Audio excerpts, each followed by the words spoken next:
રાજકોટ જિલ્લાના Dhoraji bus stand ખાતે બસની અડફેટે વ્યક્તિ ગંભીર રીતે ઈજાગ્રસ્ત। વહેલી સવારે 7:20 વાગ્યે કામચલાઉ બસ સ્ટેન્ડ ખાતે સર્જાયો અકસ્માત। નવું બસ સ્ટેન્ડનું કામ ચાલુ હોવાથી અસ્થાયી વ્યવસ્થા વચ્ચે ઘટના।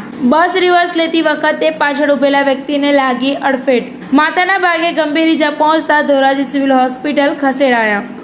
વધુ સારવાર માટે ઈજાગ્રસ્તને જૂનાગઢ રિફર કરવામાં આવ્યા। બસ રિવર્સ વખતે કંડક્ટરને નિયમ મુજબ નીચે ઉતરી દેખરેખ ન રાખ્યાનો આક્ષેપ। લાંબા સમયથી સીસીટીવી કેમેરા બંધ હોવાની માહિતી સામે આવતા તંત્રની બેદરકારી ચર્ચામાં। ટીવી 18 ન્યૂઝ નેટવર્ક સાથે reporter Firoz Juneja, Dhoraji. ST depot manager Dhoraji PR Dangar. સવારે જે ઘટના બની કઈ રીતે ઘટના બની?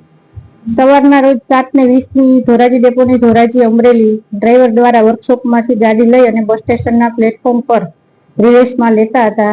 કંડક્ટર રિવર્સમાં લેવડાવતા હતા। તે સમય દરમિયાન એક મુસાફરને માથાના ભાગમાં લાગેલ છે।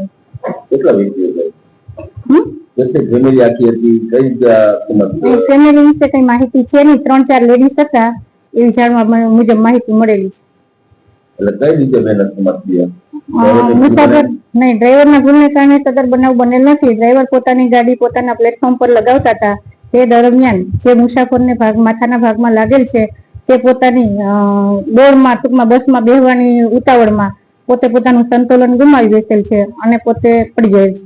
આ નવું જે બસ સ્ટેન્ડ નિર્માણ થયું એના પહેલા જે ટાઈપ જે બસ સ્ટેન્ડ છે એમાં સીસીટીવી ઘણા સમય નહીં, અહીંથી માહિતી મોકલી દીધી છે સીસીટીવી ખબર, પણ આજ દિન સુધી લાગેલા નથી। ટેમ્પરરી બસ સ્ટેશનને કારણે હોવાને કારણે કેટલો સમય થયો નવો બસ સ્ટેન્ડ બનેલો? અંદાજિત 6 થી 7 મહિના જેવું થઈ ગયું।